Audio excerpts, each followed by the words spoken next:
ओम।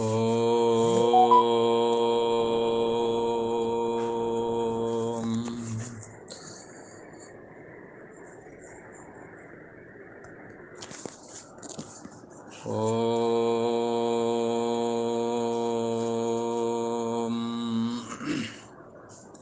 ओम गुरु ब्रह्मा गुरु विष्णु गुरुदेव महेश्वरा।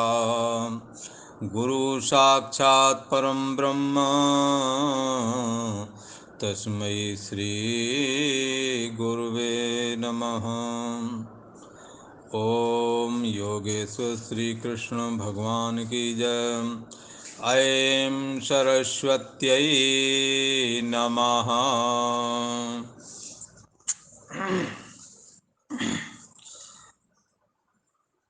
कल का प्रसंग है, जिसकी बुद्धि परमात्मा में स्थित हो गई है उसका क्या लक्षण है।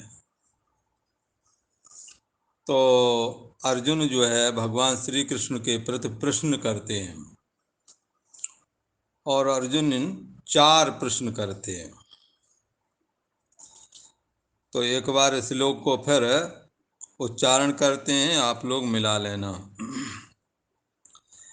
स्थित प्रज्ञस्य का भाषा समाधिस्थस्य केशवा स्तधीह किं प्रभासेत किमासीत विरजेत किम। केशवा समाधिस्तस्य स्थित प्रज्ञस्य का भाषा। हे केशव, जो साधक, जो निष्काम कर्मयोगी अपनी बुद्धि को निर्मल बना करके निष्काम कर्म योग के द्वारा और निष्काम कर्म करने की वजह से निष्काम धर्म हुआ और निष्काम धर्म से उसे वैराग हुआ, वैराग से मोह रूपी दलदल से बाहर आ गया। इसके बाद में आचार्यों के द्वारा, श्रोत्रिय ब्रह्मनिष्ठ गुरुओं के द्वारा शास्त्र का श्रवण किया तो शास्त्र विप्रतिपत्ति भी खत्म हो गई। शास्त्र विप्रतिपत्ति का मतलब शास्त्र के प्रति जो शंकाएं थीं वो खत्म हो गई। जीव ईश्वर अलग अलग हैं या एक ही हैं, तो शास्त्र सुनने पर ये बात पता लगेगी, जीवो ब्रह्मैव, जीव ब्रह्म ही है, ना अपरा, दूसरा नहीं है। एक ये है कि इस जगत का ईश्वर कौन है, अनेकों निरूपण करते हैं। अलग अलग पुराण अलग अलग निरूपण करता है। आचार्य के द्वारा जब ये श्रवण किया गया कि एक ही देव है, एक ही ईश्वर है जो नाना प्रकार से प्रकट होता है। सतोगुण विशिष्ट उसका आकार अलग होता है, रजोगुण विशिष्ट उसका आकार अलग होता है। तो ईश्वर एक ही है जिसका कोई रूप आकार नहीं है, पर रूप आकार के रूप में ईश्वर ही प्रकट होता है। आचार्यों के माध्यम से जब ये बात श्रवण करोगे तो पुराणों में अनेकों प्रकार से सृष्टि उत्पत्ति का जो क्रम बताया गया है और जिसके प्रति, जिसके सुनने से जो शास्त्र के प्रति शंका जन्म लेती है, जो भ्रम पैदा होता है, वो निकल जाता है। मोह रूपी दलदल को पार करके श्रुत विप्रतिपत्ति को भी इन्होंने अपने अंदर से खत्म कर दिया। तो इनकी बुद्धि तो जो थी वो परमात्मा में अचल रूप से स्थित हो गई।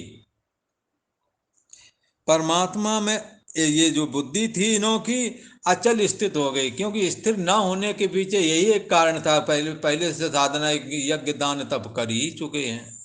निष्काम भाव से दूसरों की जो ईश्वर मूर्ति हम लोग, ये स्त्री पुरुष आदि के रूप में ईश्वर ही है बोला। दरिद्र नारायण की, गरीब नारायण की, अपाहिज नारायण की, बीमार नारायण की सेवा करते हुए, एक दूसरों के ऊपर उपकार करते हुए चित्त को ऐसा निर्मल बना लिया जैसे गंगा नीर। अब जो मोह था वो वैराग्य के द्वारा निवृत्त हो गया। थोड़ी उलझन थी शास्त्र के प्रति, वो भी अब निवृत्त हो गई है शास्त्र श्रवण करके। तो अब क्या है, इनकी बुद्धि परमात्मा में अचल स्थिर हो गई है। किसी ने कहा पहले ये बुद्धि कहाँ थी? अब परमात्मा में अचल स्थित हो गई, पहले कहाँ थी? देह और जगत के सत्यत्वपने में स्थित थी। भोग पदार्थ रमणीय है, ये मुझे काश प्राप्त हो जाएं, इस विचार में स्थित थी। तो उससे यह बुद्धि हट करके एक निर्विकल्प, जो बुद्धि देश का साक्षी है, अब निर्विकल्प होना नहीं, निर्विकल्प हैं ही। मन के विकल्प निष्काम कर्म योग करते करते शांत हो गए हैं। शास्त्र के जितने विकल्प थे वो भी खत्म हो गए हैं। मोह कट गया है। अब किसका चिंतन करें? परमात्मा के अलावा फिर कहीं मन नहीं जाता।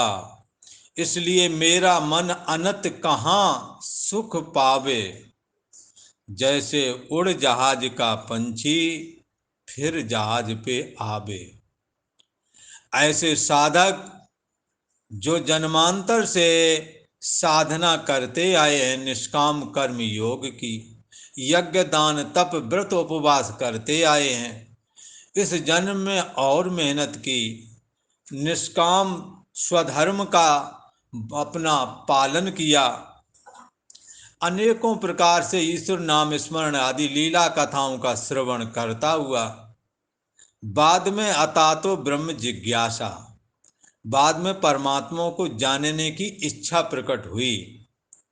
उस इच्छा के तहत जब तद विज्ञानार्थम सा गुरुमेवाव गच्छेत श्रोत्रियम ब्रह्मनिष्ठम, उस परमात्मा को जानने के लिए ये श्रोत्रिय ब्रह्मनिष्ठ गुरु की शरण में गया और परमात्मा कैसा है ऐसा श्रवण किया।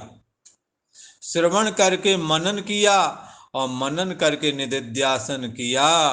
थोड़े ही समय में वृत्ति परमात्मा में अचल स्थित हो गई।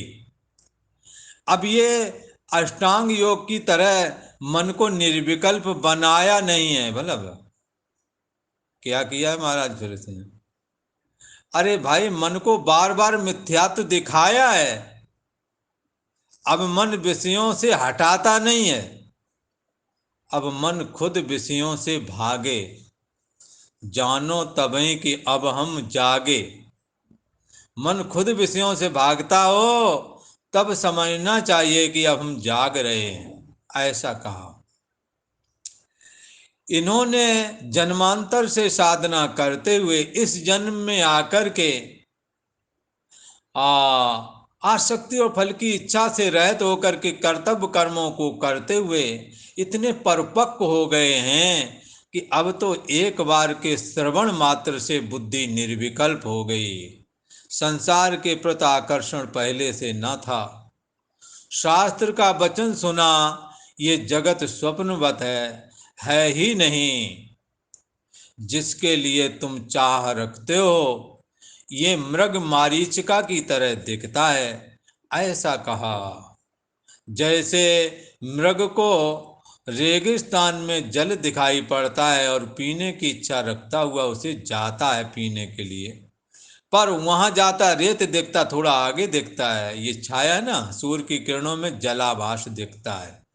वहां जाता वहां भी नहीं मिलता, और ये मृग फिर सोचता है यहाँ नहीं तो वहां तो जरूर होवेगा। ऐसा सोच करके ये आगे को और बढ़ जाता है। प्यास बढ़ती जाती है, पानी मिलता नहीं है। अंत तो गत्वा मृग गिर जाता है और मर जाता है। इसी प्रकार से ये संसार रूपी एक मृग मारीचिका है। इसमें हम धनपुत्र स्त्री आदि से सुख प्राप्त करना रूप जल की प्यास में जल पीने के लिए हम इन्हों के पास जा रहे हैं कि शायद हमें धन से सुख मिल जाए, पुरुष से सुख मिल जाए, स्त्री से सुख मिल जाए, मकान बनाने से सुखी हो जाएंगे, मान प्रतिष्ठा प्राप्त हो जाए। हम तो नहीं कर सके, पर हमारे ये बच्चे हैं, जब करने लगेंगे तो सब ठीक हो जाएगा, सब सुखी हो जाएंगे, कोई चिंता नहीं रहेगी। ऐसा लगाए आशा बैठे हैं। फिर लड़के भी देखे वो करने लगे, तब जो उनके पौत्र हुए हैं तो सोचा जब ये सयाने होंगे इनको अच्छी पढ़ाई करवाता हूँ तो इनसे सुखी हो जाऊंगा। ये मन रूपी मृग, ये जीव रूपी मृग इस संसार रूपी, हाँ, ये मृग मारीचिका में, विषय रूपी मृग मारीचिका में भटकता फिरता है। और ये जहां जाता है वहां इसे सुख रूप पानी नहीं मिलता है। सुख लेने की इच्छा बढ़ जाती है, सुख तो नहीं मिलता है, पर सुख की इच्छा और बढ़ जाती है। पढ़ लिख लिए, जॉब मिल जाएगा, सुखी हो, मिल गई तो सुखी हो गए, नहीं हुई ततो ना उपलब्धते, जैसा सोचा था वैसा हुआ नहीं। चलो मनवाने के, जैसा मन ने माना वैसी ही शादी हो गई, सुखी हो गए। क्षण 2-4 दिन की चांदनी, फिर अंधेरी रात, फिर वही मामला लगता है। हाँ, जैसा सोचा था वैसा हुआ नहीं। फिर ये लोग अपनी नियति को, अपने प्रारब्ध को दोष नहीं देते और ये कहते हैं इनकी वजह से ऐसा हो गया, वो कहेगा इनकी वजह से ऐसा हो गया। अरे दूसरों के ऊपर दोषारोपण मत फेंको, कोई नहीं काऊ कर, सुख दुख कर दाता, निजकृत कर्म भोग सब भ्राता। हमारे अपने कर्मों का नतीजा है, तुम दूसरे पे आरोप क्यों फेंकते हो। भगवान श्री कृष्ण कहते हैं, हे अर्जुन, हे केशव, समाधिस्तस्य स्थित प्रज्ञस्य का भाषा। समाधि में स्थित जो, समाधि में स्थित परमात्मा को प्राप्त हुआ स्थिर बुद्धि वाला जो कोई एक पुरुष है, उसका लक्षण क्या है, पहला प्रश्न। दूसरा प्रश्न है स्थिति किम प्रवासित, ये स्थिर प्रज्ञा वाला, ये जीवन मुक्त महापुरुष जिनकी बुद्धि परमात्मा में स्थित हो गई, ये कैसे बोलता है, कैसे बैठता है, किम आसीत कैसे बैठता, और किम ब्रजेत कैसे चलता है। 4 प्रश्न अर्जुन ने खड़े किए हैं भगवान श्री कृष्ण के सम्मुख।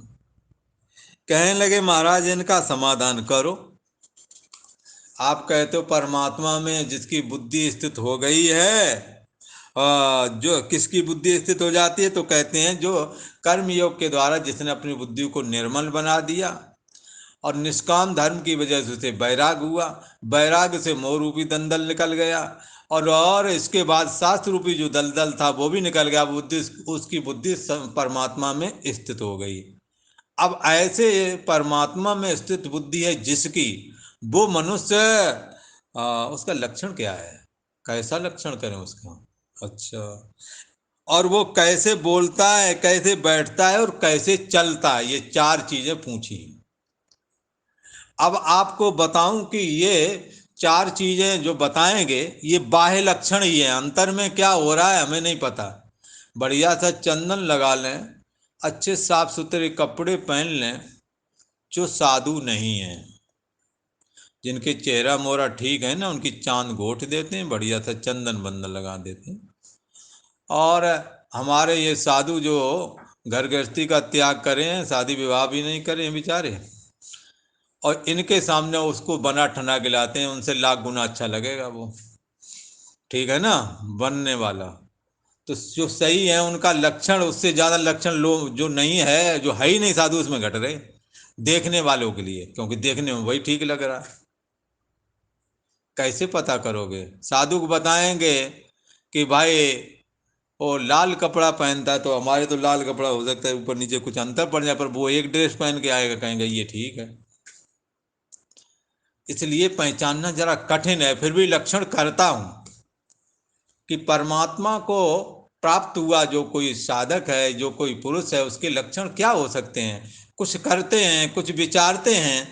हाँ, भगवान श्री कृष्ण कहते हैं, हे अर्जुन, पहले प्रश्न का उत्तर देते हुए अब कहते हैं कि क्या कह रहे हैं, इसको ध्यान से इसको पढ़ना है, समझना है।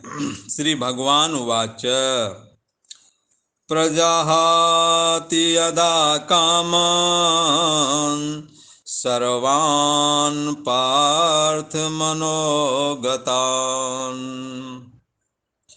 आत्मन्येवात्मना तुष्टा स्तत्प्रज्ञस्य तदोच्यते। अब ये जो पहला प्रश्न था ना कि समाधि में स्थित परमात्मा को प्राप्त हुआ स्थिर बुद्धि वाला मनुष्य, समाधि में स्थित परमात्मा को प्राप्त हुआ स्थिर बुद्धि वाला जो मनुष्य है, इसका लक्षण क्या है? तो उस लक्षण के लिए कहते हैं प्रजाहात यदा कामान सर्वान पार्थ मनोगतान, जिसने मन में आई संपूर्ण कामनाओं का त्याग कर दिया है। पार्थ, हाँ, इसने जिस काल में यदहा, जिस काल में यह पुरुष मनोगतान सर्वान कामान प्रजाहाति, मन में आई हुई संपूर्ण कामनाओं का त्याग कर देता है। और क्या करता है? संपूर्ण कामनाओं का त्याग कर देना मतलब मन का अंत हो गया। कामनाओं के ढेर का नाम मन है। जैसे बोरा में जो गेहूं भरे पड़े हैं ना, तो एक गेहूं के दाने से बोरा नहीं भरा है, बहुत सारे गेहूं के दाने का जो ढेर है ना, वो मिलकर एक बोरा अनाज बनता है, बना। ऐसे ही वासनाओं के ढेर का नाम मन है। खाने की वासना, पीने की वासना, मोह की वासना, जितनी वासना सबके इकट्ठा कर दो, उसका नाम मन हो जाएगा। भगवान श्री कृष्ण कहते हैं, हे अर्जुन, ये जो परमात्मा में स्थित पुरुष है, यदहा सर्वान कामान मनोगतान, मन में आई संपूर्ण कामनाओं का भली भांति त्याग कर देता है। त्याग कर दी भला।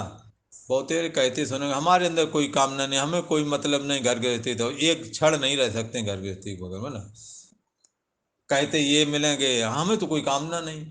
और जो जो चलने को महाराज जी आशीर्वाद दे दो, ठीक है ना।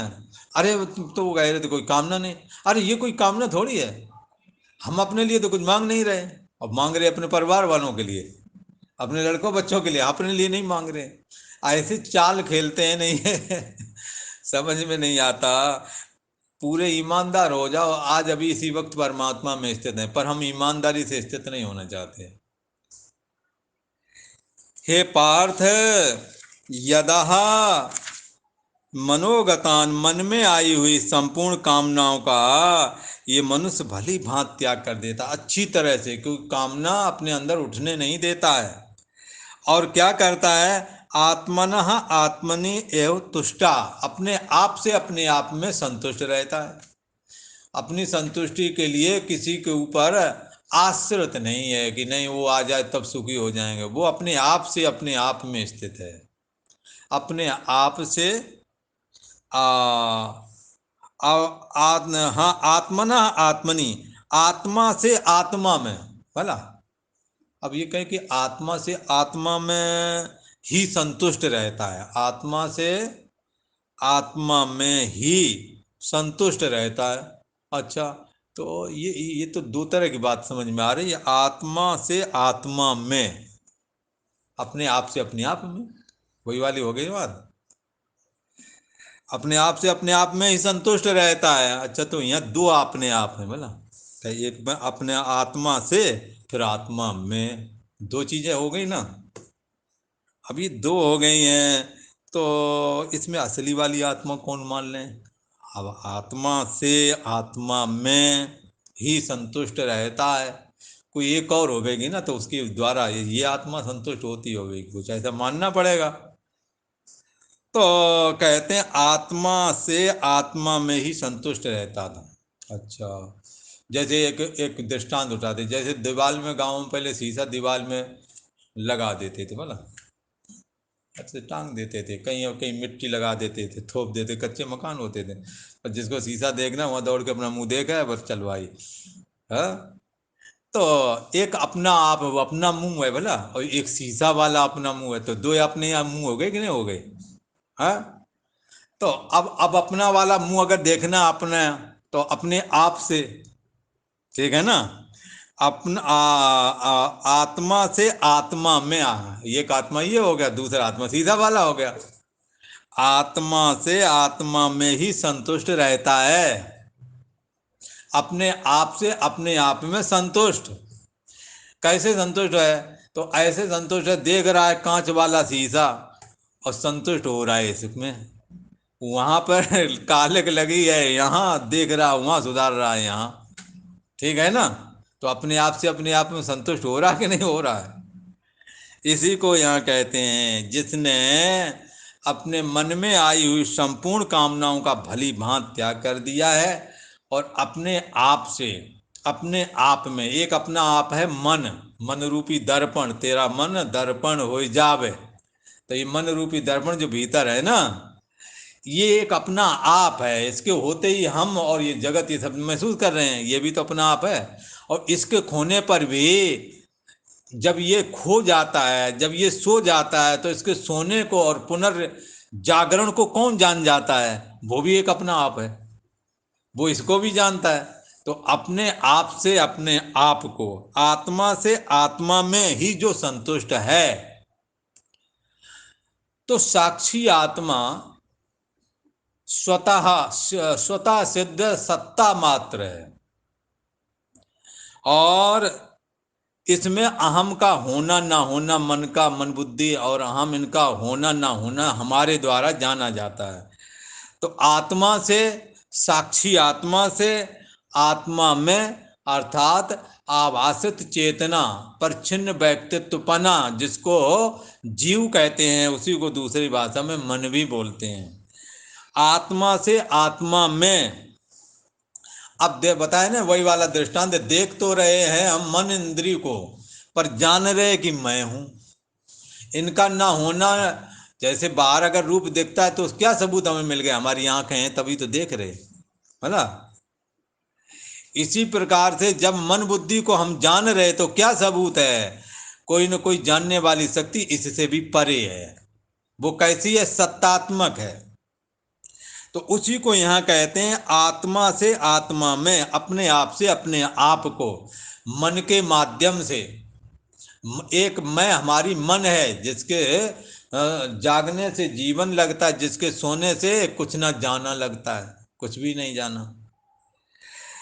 भगवान श्री कृष्ण कहते हैं, ये मनुष्य जब मन में आई संपूर्ण कामनाओं का भली भांति से त्याग कर देता है और आत्मा से आत्मा में ही संतुष्ट रहता है, अर्थात विषय सुख लेकर सुखी हो जाएंगे ऐसी चाह नहीं है, बल्कि अपने आप से अपने में सत्तात्मक स्थिति, सदा जाननापना में अपने को रोक लिया है, ठहर गया है।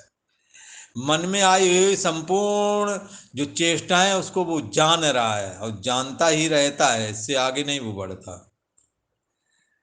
तो अपने आप से ही अपने आप में संतुष्ट है। देह इंद्रिय आदि का अभिमान उसने तोड़ दिया, अब कुछ बचा ही नहीं कि जिसके भरोसे रहें। इसलिए अपने आत्मा, अपने आप से अपने आप में, अथवा आत्मा से आत्मा में, एक अपना आत्मा, साक्षी आत्मा, एक मन रूप आत्मा है, वो मैं नहीं लगता, मैं हूं ये लग रहा, मन ही की वजह से तो लग रहा है। और इस मैं हूं को भी कोई जानता है, तो आत्मा से आत्मा में जो संतुष्ट रहता है, तो एक मिथ्या आत्मा, एक गौड़ आत्मा, एक महान आत्मा। मिथ्या आत्मा देह और इंद्रिय रूप शरीर, ये मिथ्या आत्मा है, और गौड़ आत्मा जीवात्मा है। और महान आत्मा जो इन दोनों को जानता, ये महान आत्मा है। तो कहते हैं कि जो आत्मा से आत्मा में संतुष्ट रहता है, तदा स्थित प्रज्ञस उच्यते, उस समय इसको ऐसा कहा जाता है, इसकी बुद्धि परमात्मा में स्थित है। जब ऐसा होता है, कैसा? जिस समय इस पुरुष के मन में आई हुई संपूर्ण कामनाओं का ये पुरुष भली भांति त्याग कर देता है और अपने आप से अपने आप में ही संतुष्ट रहता है। अपनी संतुष्टि के लिए कोई धनपुत्र, स्त्री आदि या पुरुष आदि की जरूरत नहीं है। तो फिर क्या होता है? अपने फिर बचा हुआ जो स्थिति है वो अपने सत्तात्मक चैतन्य परमात्मा की है या आत्मा की है? तो वो अपने आप में स्थित है, तो अपने आप से अपने आप में संतुष्ट है, ऐसा कहा जाता है। तदा स्थित प्रज्ञा उच्यते, उस काल में यह स्थित प्रज्ञ कहा जाता है। इसकी बुद्धि स्थित हो गई है, किस में स्थित हो गई है? परमात्मा में स्थित हो गई है, ऐसा कहा जाता है। अब कहते हैं, ये तो बात भगवान श्री कृष्ण ने अर्जुन को बता दिए जो प्रश्न खड़े किए हैं। तो स्थित प्रज्ञ का लक्षण पूछा था ना, तो स्थित प्रज्ञ का लक्षण ये कर दिया कि कामनाएं नहीं है, संपूर्ण कामनाओं का त्याग कर दिया। मन में आई हुई संपूर्ण कामनाओं का जब ये भली भांति त्याग कर देता, मन में किसी तरह की रहने ही नहीं देती। जैसे घी डब्बे से निकाल लिया, अब खुशबू रही, पर किसी ने क्या किया, उसमें भी बीम पाउडर डालकर अच्छी तरह से धुल दिया, खुशबू भी खत्म हो गई। समझ में आया? जिस समय ये साधक मन में आई हुई संपूर्ण कामनाओं का भली भांति त्याग कर देता है अच्छी तरह से। कैसे त्याग हो जाएंगे अच्छी तरह से? देह और जगत के प्रति मिथ्यात्व बुद्धि का आश्रय लेकर, वैराग बुद्धि का आश्रय लेकर के, यहाँ कोई किसी का नहीं है, भला जो आया है वो जाएगा, ऐसा करके मन में आई संपूर्ण कामनाओं का भली भांति त्याग कर दिया, अपने आप से अपने आप में संतुष्ट रहता है। उस काल में उसकी ये बुद्धि परमात्मा में स्थित हो गई है, ऐसा कहा जाता है। ठीक है ना? तो ये भगवान श्री कृष्ण ने इसका समाधान किया कि ये स्थित प्रज्ञ पुरुष की जो लक्षण करने के लिए कह रहे थे, उसके विषय में ये बात बताई कि स्थिर बुद्धि पुरुष को समस्त कामनाओं से रहित और आत्मा में संतुष्ट ये रहता है। ये लक्षण है उसका। क्या लक्षण है? जिसकी बुद्धि, जिसकी प्रज्ञा परमात्मा में स्थित है और समाधि रूप परमात्मा में जिसकी स्थिति है, उसकी ये पहचान है कि उसके मन में आई हुई जितने हमारे तुम्हारे मन में जो कामनाएं आती हैं, तो कामनाओं को हम छोड़ देते फिर भी बचा लेते हैं, पर उसने अपने अंदर की कामनाओं का भली भांति त्याग कर दिया। इसलिए त्याग कर दिया है कि वो जगत में आस्था नहीं थी उसकी, जन्मांतर से साधना करता आया है, जगत की प्रति आस्था थी नहीं, निष्काम कर्मयोग का आश्रय लिया, इसलिए उसका निष्काम धर्म बन गया। निष्काम धर्म का फल होता है तेईकर फल पुण्य विषय विरागा, उसके विषयों से वैराग हो गया। देख लिया कि ये जहाँ कहीं भी जाएंगे विषय सुख की लेने की तरीका परंपरा यही है, और बाद में नफा नुकसान भी यही है जो यहाँ है, और यही हर जगह मिलेगा। कोई ऐसा नहीं कि ये वाली तो ठीक नहीं, चलो वो वाली पकड़ते हैं। चलो हम लोगों में भी अब पकड़ रहे हैं, पर विदेशों में कपड़े की तरह ड्रेस जैसे चेंज करते हैं, आज ये कल वो, परसों या दोपहर के बाद ये और शाम टाइम ये, ऐसे करके देख लिया है। पर उनके अनुभव में जो बात आई है वो बड़ी भयानक आई है। उनकी मन विकृत हो गए हैं, मना स्थिति डमाडोल हो गई है।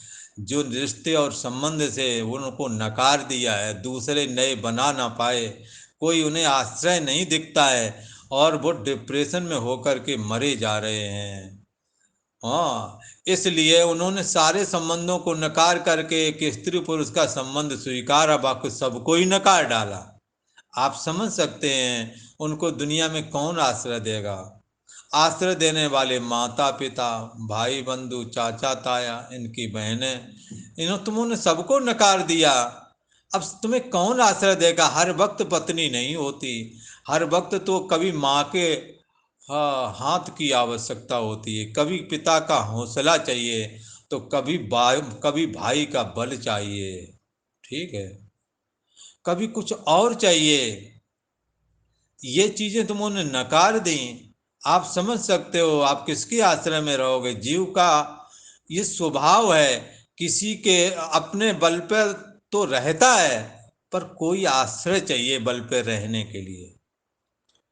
जिनके पिता मर गए, बालक माँ के आश्रय पर रहा, बाद में माँ बालक के आश्रय में रहने लगी। आश्रय कोई चाहिए कि नहीं चाहिए। पर आज ये बात सुनकर के आपको हो सकता है हमारी ये जो लड़कियां हैं उन्हें खराब लगे, पर पुरानी परंपरा बता देते हैं ताकि आपके दिमाग में भी ये बात रहे कि हमारी संस्कृति क्या थी। लड़कियों के लिए ऐसा कहते हैं, पुराने बुजुर्गों की ये विचार रहा, ऐसा मानना रहा कि लड़की बचपन में माता और पिता के संरक्षण में, उसके प्यार में जीती पढ़ती लिखती है। जवान होने में वो पति के आश्रय में रहती और प्यार पाती है, पढ़ और जो भी कार्य हैं जवानी के वो संपादन करती है। और वही स्त्री अपने वृद्धावस्था में अपने पुत्रों के अथवा पुत्रियों के आश्रय में, पुत्रियों के जो दामाद हैं वो भी पुत्र ही हैं, इसलिए उनके आश्रय में रहती है। स्वतंत्र पुराने बुजुर्गों ने स्वतंत्र रूप करके रहने के लिए इसका कहीं वर्णन नहीं किया है, और स्वतंत्र रह करके चलना उन्होंने सुरक्षित नहीं माना इन्हों के लिए। ये बात पुराने लोगों की रही है। ये बात आपको मालूम होनी चाहिए कि कितने भी स्वतंत्र हो जाएं, चाहे स्त्री हो चाहे पुरुष हो, पुरुष सामाजिक प्राणी है। यद्यपि पुरुष को परमात्मा ने पूर्ण बनाया है, पूर्ण होने की वजह से इसे पुरुष कहते हैं, और अपूर्ण होने की वजह से, प्रकृति का प्रतीक होने की वजह से स्त्री को पुरुष के आश्रय में रहने का स्वभाव ईश्वर ने बनाया है। पर कोई स्त्री ये कहे कि हमें तुम्हारे आश्रय की जरूरत नहीं है, ऐसा कह सकती है। तुम कहाँ के बलवान हो, कितनी तुम्हारी अकल है, जरा हमारे सामने बात करो। हम जो करके दिखाती हूँ तुम भी करके दिखाओ, ज़्यादा पुरुष बने फिर रहे हो, ऐसा वो कोई कह सकता है। तो हम उनसे हार जाएंगे और भी हार जाएंगे ऐसा कहने से, क्योंकि बहुत सारी बातें आपको ज्ञान होगा हमें नहीं होगा, ये बात तो क्लियर है। पर जहाँ आश्रय लेने की बात है, यद्यपि आप आश्रय वाली बात को हमारी काट सकते हो, पर आप भी निराश्रय नहीं होगे। आप किसी 10 लोगों के बीच में सुरक्षित रह करके ही ऐसी जबान बोल पा रही होगी। जो बड़ी बड़ी लंबी बातें करती हैं ना, उनके बहुत ज़्यादा सिक्योरिटी और बहुत ज़्यादा होती, तब वो मनमाने ढंग से बोल लेती हैं। पर उस सिक्योरिटी में देखो जाकर उनकी रखवाली कौन करता है। ठीक है ना। तो आपको पता लग जाएगा ये किसके आश्रय में बोल रही हैं। ये बात तो ठीक है, ज्ञान किसी का मोहताज नहीं है। जो ज्ञान का अभ्यास करेगा, चाहे स्त्री हो चाहे पुरुष हो, ज्ञान उसको होगा। पर जहाँ आश्रय लेने की बात है, अपवाद रूप में छोड़ करके आश्रय कहीं न कहीं पुरुष के आश्रय में, और इसलिए दोनों का स्वभाव है। स्त्री किसी की होकर के राजी, तो पुरुष किसी को बना कर के राजी। इनका स्वभाव कुछ ऐसा बना दिया है। तुम देखो पुरुषों को ज़्यादातर हट जाएंगे, वो छोड़ देंगे। पर कहो किसी के पीछे लग जाओ, जोबरीले हैं लग गए, जिनके जिनकी नसें बिल्कुल कट गई हैं ना, वो बेचारे पीछे भी लगे, करें क्या, कोई दूसरा रास्ता उन्हें दिखता नहीं, लगे हैं पीछे। पर मौका पा के जो उन्हें मौका लग गया ना कभी, तो भी निकल ही जाएंगे। और यहाँ निकल जाने का मतलब ये नहीं कि भाग जाएंगे, दायित्व तो छोड़ देंगे, जो स्वभाव है उसी में आ जाएंगे। जैसे शेर का स्वभाव दहाड़ना था, शेर शिकार करना था, सियारों के बीच में रहने लगा तो वो भी अपना हुआ हुआ करने लगा। पर जब उसके शेर भाई बंधु मिले कभी, तो उसने कहा यार ये तो लगता है अपना भाई है, ये हुआ क्यों बोल रहा है। तब उसने दहाड़ लगाई तो उसने भी दहाड़ लगाई। तो कहने का मतलब स्वभाव जिसका जो है, इसी प्रकार महिला बेशक राजा बन जाए, बड़ी बड़ी महिला जैसे सुल्ताना रजिया है, उधर यूनान में जूलियस सीजर करके रोम वाला एक इतिहास आता है, उसमें एक रानी हुआ करती थी, वो वहाँ की सर्वे सर्वा थी। पर पहले किसी के साथ रही, जब उसके साथ दगा लिया तो फिर किसी और एक का साथ लिया। तो कहने का मतलब कहीं ना कहीं आश्रय लेना पड़ता है। अच्छा, कोई ये कह दे कि चलो तो आप इसकी पैरवी करते हो कि इनको साथ लेना पड़ेगा, तो बगैर साथ के बने रहे हो क्या? तो ये बात तो क्लियर है, ये प्रकृति और पुरुष का संयोग से जो सृष्टि बनी है, दोनों के मिलने से ही बात बनती है। समूलतः विकास व्यवहारिक इन दोनों के संयोग से ही होवेगा, इसमें तो कोई संशय नहीं। पर अध्यात्म का मार्ग जरा अलग से है। व्यवहार जगत सिद्ध करना है तो वहाँ महिला के बगैर कुछ नहीं होना, क्योंकि व्यवहार सिद्ध होवेगा। घर जो है महिलाओं का है और फील्ड पुरुषों की मानी गई है। तो घर मकान अगर बनाना है तो कोई महिला तलाश लो, अच्छा रहेगा, नहीं तो तुम्हारा गुजारा नहीं है, ठीक है। और कदाचित अध्यात्म मार्ग में चलना है तो फिर कोई बात नहीं, चल अकेले ही चल जाएगा। ऐसा शास्त्रों का है कि फिर उसमें अकेले दोनों ही चल सकते, दोनों चाहे अकेला चल लें और साथ साथ रह के चल सकें तो साथ साथ चलें, साथ भी चलें, ऐसा नहीं है। मनु शत्रुपा साथ साथ तपस्या करते रहे, बोला अकेले भी चल सकते हो। पर कहीं ना कहीं इस बात को स्वीकारना पड़ेगा, हम इस संसार में बिल्कुल अकेले हैं। चाहे साथ में बने रहो, ये बात तब कर लो, चाहे अलग होकर के कर लो। है ना, कोई साथ में आया ना कोई जाएगा, ये बात तो क्लियर दिमाग में करनी पड़ेगी। चाहे सबके बीच में कर लो और चाहे सबसे हट कर के कर लो। हाँ, इसलिए हम हैं परमात्मा के, परमात्मा है हमारा। ना हम किसी के, ना कोई हमारा, हम है परमात्मा के, परमात्मा है हमारा। क्योंकि देह और देह का संबंध जो है संसार से, इसलिए मृत्यु जब होती है तो संसार में देह रह जाता है। पर जीव का संबंध परमात्मा से ही है, इसलिए परमात्मा में मिल जाता है जा करके। हमारा नित्य संबंध परमात्मा से है, जगत से नहीं। इसलिए देह का जगत से नित्य संबंध है, इसलिए मरने के बाद में देह यहीं छूट जाता है। और जो आत्मा, जो जीव है, ये ब्रह्म में लीन हो जाता है।